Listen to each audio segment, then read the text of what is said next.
First of all, how are you? Fine. I mean, given the circumstances, still pretty okay. I cannot complain. Everything is all right here, from the personal point of view, so really lucky. And it's been already less than a year, I guess, half a year since we last met. It was in Sofia. What have you been doing since then? So when I came back from Sofia, it was early October. After a couple of weeks, I was already away again for a project in a residency project in Barcelona with Bar Project. And after that, of course, there is the holidays and everything. And in the last months, I was just going back to planning for the year ahead before all of these things happen. So yeah, I'm still carrying on some of the things that I've been doing since the beginning of 2020, but with much more uncertainty about the possible outcomes. So I'm working on several projects with Ex-Nunc, which is the platform I direct. Beside that, of course, I carry on my PhD, and I'm trying to find way to explore possibilities, at least for the autumn, when we all believe something will be back to a certain level of normality. So yeah, it's been quite strange months, I would say, after we left. After I left Sofia, actually. And how is it actually in London right now? How does the art scene experiencing all this strange, surreal situation? Everything has been cancelled at the very moment, but also on the medium term, it's not really clear what's going to happen. I myself live in a double speed because being Italian, of course, I started being concerned with the issue a little bit before things really were taken seriously here. For sure, starting taking consideration possibility of cooperation, especially from the economical point of view. I'm talking about the Art Council here that is starting securing fundings for individuals and organizations that for sure will suffer greatly for these months in which nothing really can happen in a normal way. There is also a lot of conversations about, the more theoretical background and social-political background of such a crisis, especially in the context of the UK, because we need to remember this is the first year of Brexit, a proper Brexit. So that was supposed to be the year where everything was settled in order to arrive in November and having a clear path with the European Union, something that is not going to happen. So whereas in the EU still there is some security net, although very uncertain also in that case, here it's very much a wild world. There is everything coming together, and of course also the art world is suffering for that. In many different ways, I would say. There are different narratives. Of course, the very straightforward solutions that had to be found because we need to carry on. So talking about the economical structures and infrastructures up to the concepts. So is it still worth it to do what we do the way we're doing? Are the topics and the issues that have been explored so far still valid? Should we just change methodologies and ambitions even? So it's a really complex moment, I would say. You have let's say the structures of power that are trying to take care of the economical side, whereas you have, I would say, independent art professionals that are trying to connect in a different way. As for the moment, I think, as far as I'm aware of, is more on the conversational level. So it's to share concerns, like to have conversations, real conversations. And for example, one big thing is the double standard that you have in the arts, because you have art professionals that are employed by institutions, and this is a totally different experience than an artist that doesn't have a safety net, let's say, behind under hair. And of course, it's struggling way more. To work from home but still have a salary by the end of the month is very different than being, I don't know, a performance artist or a person working in theater that is just hanging there looking forward to something that we really don't know when it's going to happen. So as for the moment, there is this conversation about that. More on a theoretical level, I would say. If I think about the situation in Italy, that you have already a situation where the arts are not so well supported by the central state. Although here you have a shortage of resources anyhow, is not as a powerful structure of support as in other European countries. Still, there is a possibility here, the mindset for an artist or a curator to be funded by the state, to have certain resources going on throughout the year. This is something that Italy doesn't really have. It's more of sporadic, scattered. But even here, it's still very, very precarious.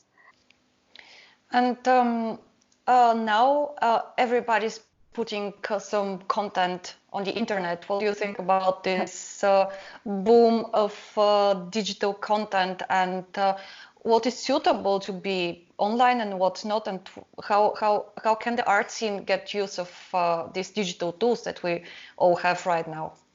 So I'm really in between two minds with that, because of course the digital arena is something that I've been investigated myself for many years, and something that I'm very curious about, and I think it's has been a shame thus far that it was used so little and so badly, I would say even. But at the very moment is strange. First of all, one thing that I don't appreciate is the overproduction. I think this is a very precarious situation, and we are talking from a very privileged point of view. If we're talking about the arts, I mean, that's something that really is nothing compared to the real issues that this emergency is carrying on with it. So it's really marginal and minimal, if I could say. Still, I believe that it was a chance for us, the art world, to really pay attention to the kind of pace and the kind of behavior that we have been developing and reproducing in since forever, I would say. So this fact of jet setting, networking, oriented art world, and this idea of always wanting to be present and always having to be present, and really exposing ourselves to this social anxiety, this FOMO, this fear of missing out on things. And all of this was a very good chance, this moment that we are living, to just take a step back and, reflect on that, with hopefully understanding also questions like privilege, accessibility, and all these issues that are always very much avoided in the discourse around the arts.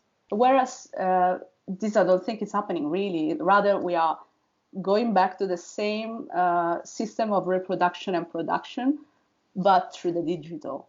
So you have like this overabundance of conferences or online exhibitions, and the reproduction of material that was not meant to be online, but all of a sudden it is. Some things for me are more valuable than others. It's still absolutely interesting. For example, I think the discursive formats like conferences or getting together, having talks online is still a very powerful way to connect, keep on the conversation, explore the topics that are emerging. So really much appreciate. I'm not such a fan of methodologies like, I don't know, the online visit to a closed exhibition. I find it a little creepy, if I may say, in a way that you are avoiding the very possibility of disruption, which I think is a very capitalistic way of thinking. Very dangerous when you want to to take a stance, to say something, and then you are still reproducing the same dynamics. I don't like when online content is just documentation.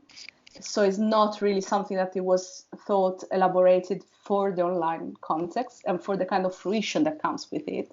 It's just a reproduction of something that was meant to happen in the real world, I would say, in brackets, of course, and then it's online. There are so many outcomes. And one other big issue is the question of, is it still work? Because I found myself to have conversation with many fellow, not necessarily curators, but rather specifically artists that have been asked to produce content online for free, basically. So you are working in a very precarious condition, and you are occupying your time to do something for an institution. So for people that most likely have their own salary going on still, because even though they are working from home, they are inscribed in a more stable economical frame, and there is no economical outcome for you. This is very problematic. This, especially at the beginning, was all asking to everybody to do something. Give me a little video, do a little performance in your living room, and so on and so forth. This is work. I really hope that this will be soon put at the same level as any other work that happens in any other context. I think it will be very valuable if this happens, but I don't think it's happening very well in a very, clear, transparent way at the very moment, which is another thing that disturbs me. But if we put all of this apart, I think it's very good, can be very good to go online, to understand that it's not easy to access an exhibition.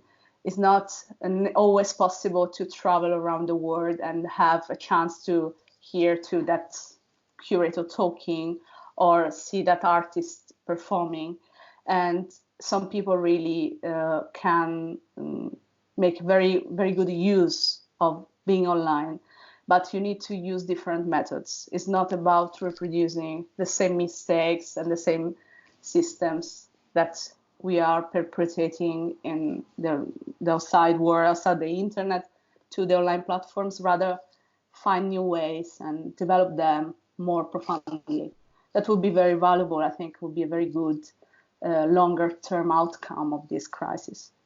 What would be the role of contemporary art to deal with this maybe traumatic experience? I think, it's difficult to foresee that, especially as we said, we don't know about the structures, the economical conditions, what's going on. I really wish there would be, at a certain moment, a take of awareness about what was wrong beforehand, which is absolutely has to change. It's not that before was a normality, it was not sustainable in any way. Like, for example, as I said before, the jet-setting mentality of traveling around the world like crazy, and this is not sustainable on, of course, ecological point of view, economical point of view, social point of view, the accessibility, the fact that we are now understanding that we come from a position of privilege, of great privilege. I'm in my house. I can still work. I don't suffer in any form. I'm very lucky. My family is not suffering, and so on and so forth. This is absolutely the case of a minority, but this minority is the majority of the art world. So if we want really to try and explore what's out there, we need to understand that. So it's a good moment to look inside, more than looking, in a wider, in the wider world in a very unaffected way, and to go back in a reformed way of working, which I hope. On the practical level, I don't know if it's going to happen. I'm very afraid that actually we risk to go back, because when everything will start moving again, we will be forced to speed the pace, to be more profitable, and everything can really, even the little that was done before, to be more aware, to do more sustainable things that was underway in some cases, some instances. Maybe even that can be jeopardized by the fact that now you need to be productive. It's otherwise the industry collapses. So I'm scared that this could be a possible outcome. So to go back in time rather than being more aware and develop better in a more effective and sustainable manner, whatever we do. But I also hope that something good will come out of this. I think there are the possibilities, or at least we have availability of time, resources, intellectual resources at least. Don't know about the material ones, but to really be able to reformulate a bit a word, a production word that is not really working the right way. Thanks a lot about this. Thanks a lot for that conversation. Thank you. And I really hope that we will soon have again the chance to see each other in person, and maybe here in Sofia again. Hopefully. I really hope to be able to come back to Bulgaria very soon. Thanks. Thank Ciao, you so and stay much. healthy. Ciao.